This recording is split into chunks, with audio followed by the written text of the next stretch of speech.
no's for me, because it's a no for me, okay? Welcome back to my channel. If you've been keeping up, if you've been watching, I think my voice going away. Let's start over. If you've been keeping up, if you've been watching, as you know, I have like a new segment on my channel called Talk to Me Tuesday. So what I did this time, instead of coming up with my own question and kind of expanding with Erica, you know, I leave the little card so you can see that video if you want to watch that video. I went on Instagram and I put up like a little, you know, little question box thing, and I was just like, DM me, send me questions, let's talk. What you want to talk about? What you want to do? We got a few hits. Let's see what we got. All right.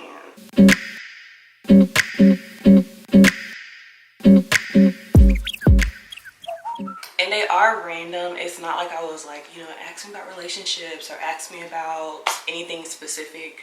Again, it was random. So let's see what the first question was, because we got a couple of them.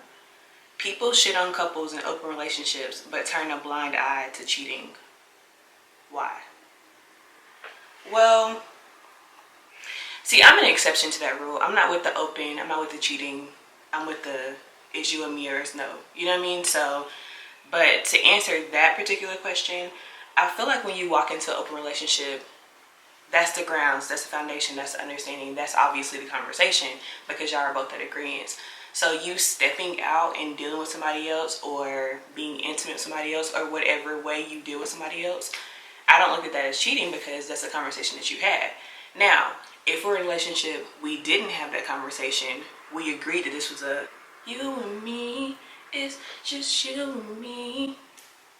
That's not the song. It's just me. Yes, it is. If you agree to that, then what are we talking about? What are we doing? You cheated. Oh. Because I feel like, and then I kind of want to expand on that, because like, what is cheating? Some people say it's texting.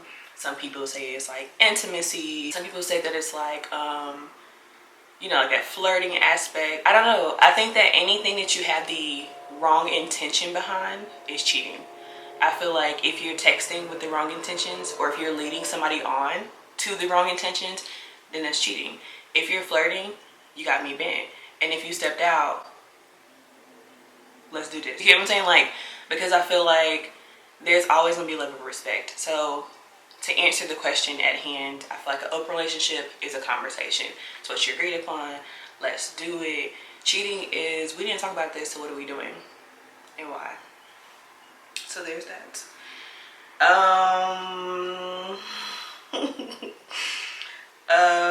Let's see.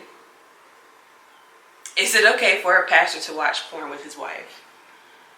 No. No. No. No. I feel like you're supposed to lead by example. You know what I'm saying? Like, you are the shepherd to the sheep. You know, if you are a religious person, which I am, and I try to hold true to my beliefs and my standards, you're supposed to lead by example. I am not looking at the pastor as God, obviously, but God put you in place to show us the way, or to show the people who are lost the way. Not to say this person can be lost, because they are also human, but when you know that something is wrong, and we all know that things are wrong, we may do them. So it's not about, oh, you know, the pastor can't sin. It's not about that. But when you know that something is wrong, you just don't do it. You just, you hold yourself accountable and you move forward.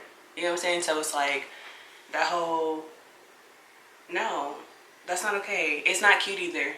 It's not cute. I know we get caught up on social media. We might see like a little thing. Like, what was the one where the pastor was like cheating with the lady in church? You know, it hit Black Twitter, and it was so funny, and it was this and that. But I just feel like, I don't know. It's certain areas you just cut it off. It's certain areas where it's level of respect. And you and the first lady sitting here watching porn is enough for me. You know what I'm saying? But do you pray about it? I'm not God. God knows your heart. Ask for forgiveness, and we're just gonna keep it moving, because that's what you do in life anyway. How long should a man and woman be involved before he officially makes her his woman? That's a hard question to answer because I know for me personally, I have my own idea of how long somebody should be with somebody. So to expand more so on my thoughts on that topic, I feel like I'm a strong believer that a man knows that if he wants somebody in his life, or let's say a person knows if they want somebody in their life within those first like 2-3 years. You know what I'm saying? I know if I can deal with you. I know who you may be. I know. I just know. You know, through those 3 years, there's been ups and downs. I can guarantee you. There's been good times. There's been bad times. There's been loss. There's been a sense of grief to some aspect, whether it be, you know, you lost a job or somebody may have passed away. Like, I feel like you have gotten to know this person and you've gotten to know their attitude and how they handle things.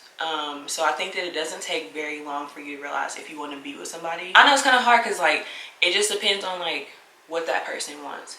You know what I'm saying? Like, I think that it's not healthy, and I use the word not healthy very lightly, just because I don't have any other word to put towards it, because you do have relationships where it's like, you know, 8, 10, 12 years, and there may just be a reason why these people aren't comfortable being married with each other or being in a relationship or taking that next step in whatever that may be. But just for sake of conversation, I feel like it's not healthy to string somebody along if you have no intentions of moving forward with them in any aspect, whether that be we're going from the dating stage to boyfriend and girlfriend, from there to fiancés, from there to husband and wife, or whatever. You know what I'm saying? Like, I just feel like it's just not healthy. I mean, do I want to be at a job for 18 years and they be like, oh, we're not giving you a raise? I'm trying to get my 90-day follow-up either way it goes. Okay, so no. But I feel like you know, on a serious note, you know if you want to be with somebody. It doesn't take long for you to know if you want to be with somebody when you get past the physical. You know what I mean? And I think that you also have to take into account, just for this question being asked, you have to take into account like, where does this person come from? What's their family background? What's their personal experiences? You know, like why are they hesitant? You have to have those questions before you can move forward on to being in a relationship with somebody, because not only are you taking on that baggage, but you're taking on their family as well. So there's a lot of reasons why people are hesitant. I don't know that it's necessarily fair to put a date and time on it, but I know for me specifically, like, I'm not trying to be your girlfriend for 4, 5, 6, 7, 8, 9, 10 years. You know what I mean? I'm the 4 just because of personal reasons. It makes sense a little bit. I get it now. You know what I'm saying? But anything more than that, I feel like a conversation has to be had. I don't know that you necessarily cancel that person out, but like, I'm gonna come to you like, okay, what are your intentions? What are we doing? Is it me? Is it you? Is it we? Because it's about to not be us. So there's that. Toxic friendships and relationships. If anything is toxic, you have to first be aware that it's toxic. You know what I mean? You can't, it's kind of hard and it's unfortunate, but you know, we may have people on the outside looking in. It's like, hey, like, you shouldn't be with this person. You shouldn't be doing that. You know, all those fine details that people like to throw at you, which they may or may not be correct. You get what I'm saying? So that's the first thing, is accepting that or being aware of that. But with that being said, you have to see it for yourself, because everybody doesn't know the ins and outs. They may know your side and your perspective because that's how you took the conversation or it's how you took the situation, and vice versa. You really don't know a true story until you speak to both people and until you're actually physically there yourself. But as far as toxic friendships, relationships, period, once you realize that it's toxic for you, I think that it's only right that you do right by yourself. You know what I'm saying? Because in a toxic friendship or relationship, there's only one person benefiting, and that's the person who's being toxic. You know what I'm saying? Like, I feel like, why am I sitting here beating myself up? Why am I sitting here being confused, upset, going through these emotional roller coasters while you just over here playing in whatever way that may be?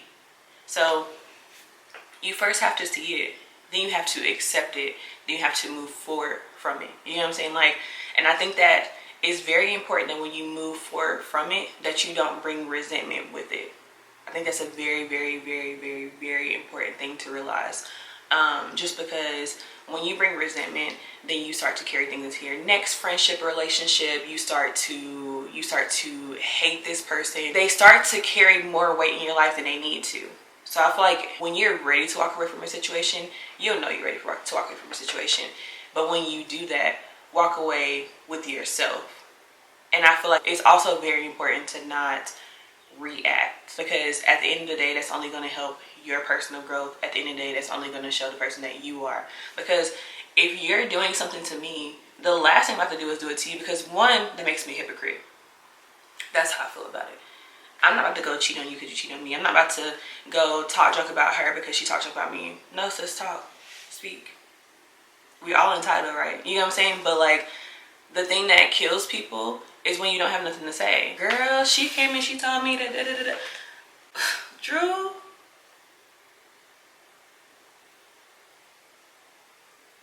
Girl, but she was like, oh, that's crazy. Let's see. I have another one. Let me scroll on over to the left. To the left, to the left. Everything you want, to the left. In the closet. That's my stuff. You step up body. Please don't touch.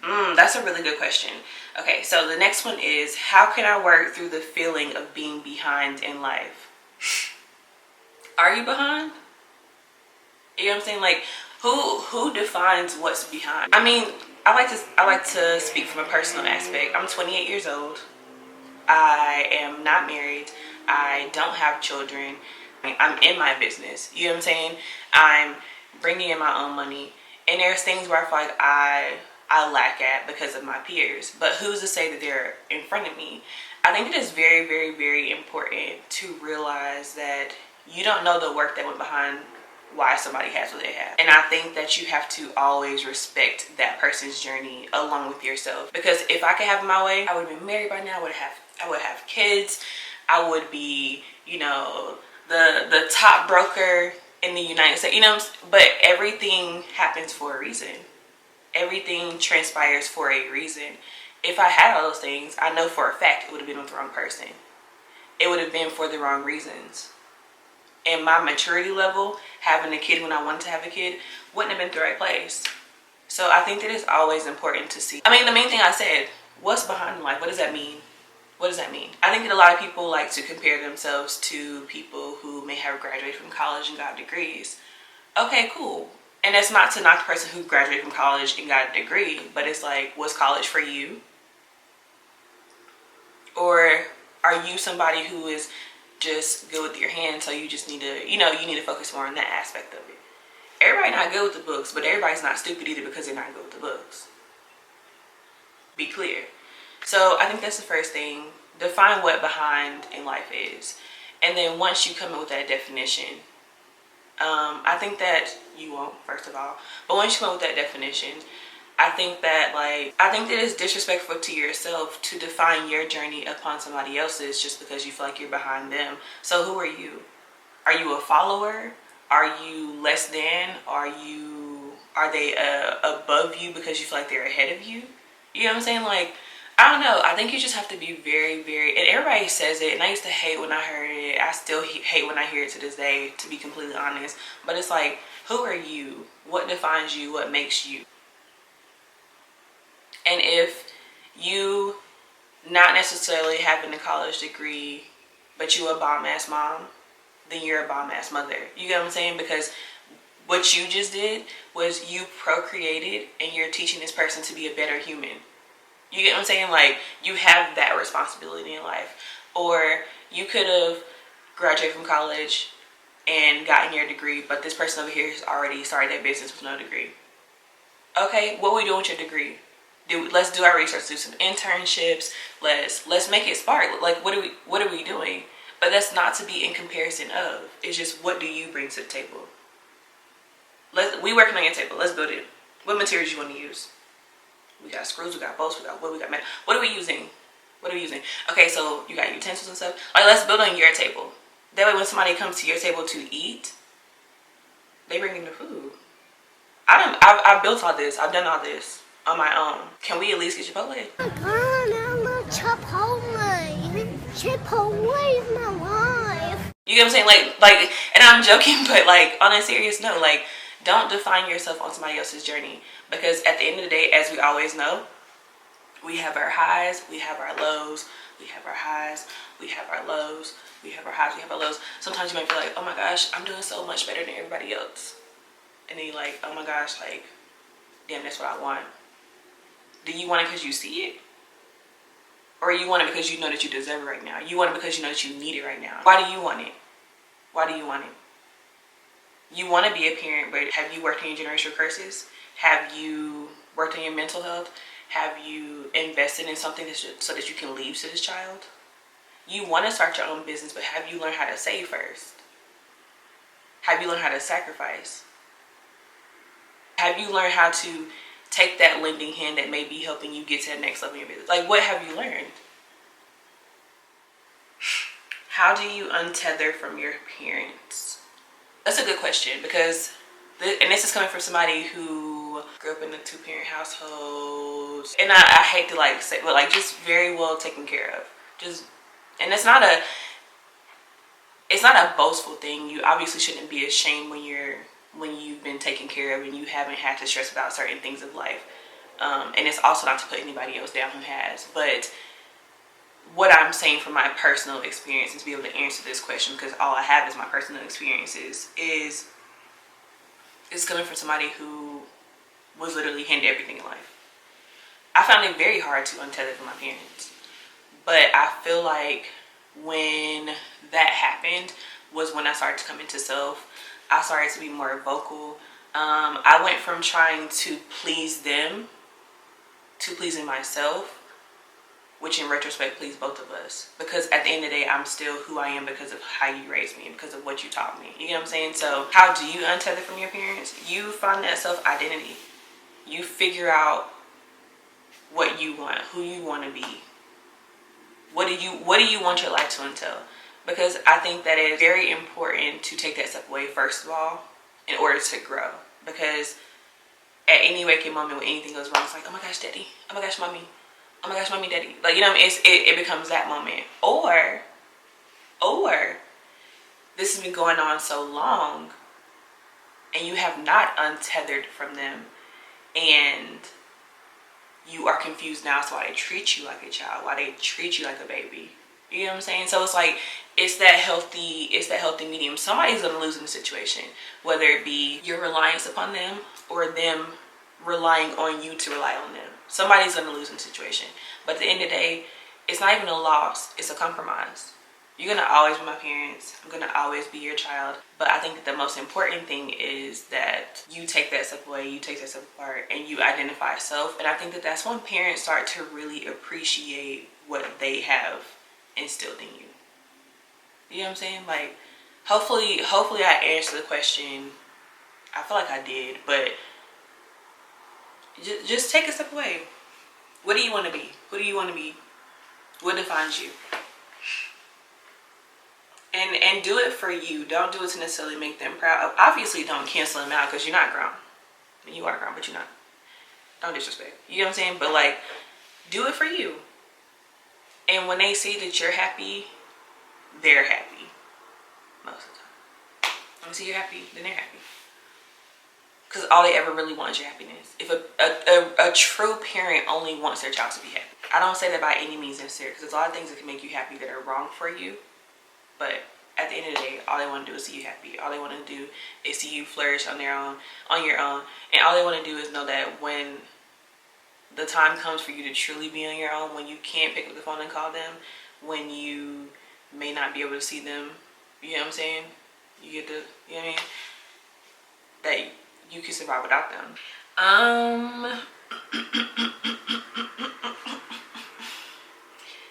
Can you be friends with an ex?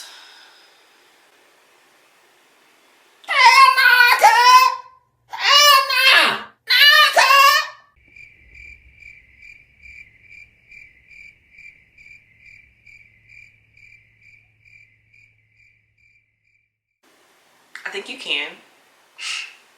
I think you can be friends with the ex, but I think there's a lot of layers to that situation. You have to first make sure that the feelings of what initially brought you guys together to be a couple are no longer. You have to be clear that this is a friendship, because a lot of times when people say like, I'm friends with my ex, and it's not every situation, that's why I said a lot of times, but not every, you backtrack. You know what I'm saying? Like you things like, oh, we're friends now, or we were able to build this now so we can be back together. But there's something that made y'all separate. So that has to be the number one, not the number one focus, but it has to be, you have to remember that, you know what I mean? And I think that that's all fine and dandy as far as being friends with your ex. But once you move on, I think it's only fair that you make that clear to your partner. Like me and this person had a relationship, blah, blah, blah, da, da, da, da, da. And see how they feel about it. And if this relationship is something that is important to you, for you, you see yourself moving forward, and it's, whatever the case may be, and it bothers them, I think you have to now take that step. What matters to you. I don't think that you should automatically cancel that person out because somebody told you to. But I feel like you have to weigh it. But I feel like it's very possible to be friends with the ex. You just have to know your boundaries, and they have to be respected on both ends. And you can't say you want to be friends with the ex and then get out there with somebody else. Be ready for whatever. Like, I don't know, like, it takes a lot of work. That's just what it is. How can I open myself up to vulnerability when I'm scared of getting hurt? Open myself up to be vulnerable when I'm scared of being hurt. I'm gonna take this one to the personal aspect again. For me, I went through a hard time of being hurt at one point in my life. I depended on my happiness from somebody else, and when that situation ended itself, I became super depressed, lost a bunch of weight, just not in a healthy state at all. And looking back on it now, I'm like, girl, get up. You know what I'm saying? But in that moment, it's like, what do we do? You know what I mean? And so when that took place, and that was my rock bottom, and I moved forward, I focused on myself. I got myself back in the gym. I started eating again, because I wasn't eating. I started to shop. I started to hang out with friends. I started to do things that made me happy, which I thought. You know what I'm saying? So when I got into another situation a couple of years later, I found myself being more just like cold and standoffish and all that stuff. But what I learned from that phase in my life was that being afraid to be vulnerable isn't necessarily just the person's fault who is afraid to be vulnerable, if that makes sense. I probably didn't make sense, but it's not just their fault. I think that once that person becomes vulnerable, they have to now find confidence first within themselves and let themselves know, like, this will never happen again. Like, we're not gonna come here again. We're not. You know what I'm saying? And when you accept that in a genuine sense, in a very, very, very genuine sense, not just in a suppressing aspect, then I think that you become vulnerable with the next person when they make you feel comfortable to be vulnerable. Because as much as we love to say, like, oh, it's not my fault you're insecure, they don't have nothing to do with me, and all those fine details of when we start to deal with somebody else, and you need to deal with that first before you come over here. I mean, I get it. I respect, but at the same time, if you really, really want to be with somebody and you really deal with them, you're gonna take their baggage regardless. You're gonna take the baggage regardless. So if I'm walking into a relationship and I don't feel my best self as far as being vulnerable, and I feel like I have done all I can as far as like loving myself, being on myself, I think that it then falls into the lap to a certain degree, not in a aspect of dependency, but to a certain degree it falls into the lap of that person to be like, you know what, I know you've been hurt before. I know you've been here before. I respect that. I respect your journey. Take as much time as you need for yourself at all times, but just know that I'm here. And to not only say that, but let your actions follow. And I think that once you become like your authentic self within a relationship, and the vulnerability starts to just, it starts to emerge, and you just feel your best self. Like, I don't know, you just see things differently. You know, it's a beautiful thing. But you gotta get there first. And you have to be comfortable with self, because at the end of the day, like I also said, or maybe I didn't say, but I'm gonna say it now. You can't depend on somebody to make you happy. You gotta be happy for yourself, because at the end of the day, everybody else is trying to make themselves happy too. So hopefully I answered that question. Okay, so let's do like a little advice column. So this says, how am I there for people without it draining me? I notice whenever I care about people, I'm not able to just listen. It's like I always want to find a solution as well. I think first of all, this is a bomb ass quality to have. And I think that it's a bomb quality to have, because that shows that you are selfless. That shows that you are caring. That shows that you are just like, you want to just bring light into somebody's like rainy day. You know what I'm saying? You want to bring sun into somebody's rainy day. Because I mean, you can shine the light, but it can still rain. You want to bring sun into somebody's rainy day. And I think that's like a really, really, really, really, really bomb quality to have. Because that means you're a listener. That means not only do you listen, you put action behind yours. I think with those two qualities, when you find something or someone who is accepting of that, if we just tie it into like a relationship aspect, then, and they can reciprocate, you're just gonna be in a bomb situation. You know what I'm saying? With that being said, I think that's also a very tricky characteristic to have. And I only say that because when people know that, it's not hard to take advantage of that. So if I know that I can come to you and be like, hey, like, oh my gosh, I'm having a bad day, and you're gonna just like, do whatever make me happy, I'm gonna keep coming to you. Oh my gosh, I'm broke. Oh my gosh, you know what I mean? Like, you just have to be able to become aware of people who are doing that, and you have to accept it. And by accepting, I mean, don't try to make excuses for them. Don't try to be on the whole, well, they're going through something. People are going to do what they're going to do because they're going to do it. So be clear on that. But even with all that being said, I feel like once you figure out who is taking advantage of, I think it is very, very, very, very, very, very important that you learn how to turn that personality trait of yours, which is not a negative thing, turn it on and off. Learn how to turn it on and off. Because once you learn how to turn it on and off, it's like, oh, I peep. You know I peep. You think, no, I peep. You don't know I peep, but you about to find out that I peep. You know what I'm saying? And you just turn it off. And not only could that cause that person to possibly respect you, but it usually causes people to eliminate themselves. You know what I mean? I'm about to stop talking to this person.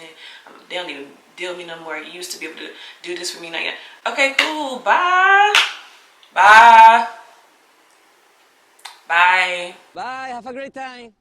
You know what I'm saying? So, like, you have to realize. Once you realize, you have to accept. Once you accept and realize, learn how to turn it on and off. And I can guarantee you that the correct people who should be receiving that in their life will not only receive that from you, will also reciprocate the same thing behind it. You know what I'm saying?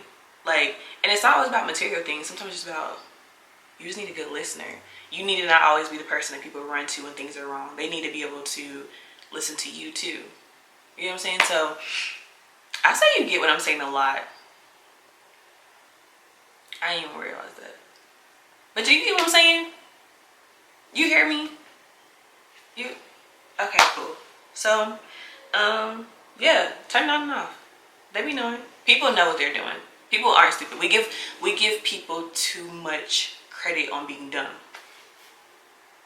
Y'all not stupid. Y'all be acting stupid. But you're not stupid, you know. So let me show you. I'm gonna show you that I know that you know that we know. Because we're gonna know together. Okay?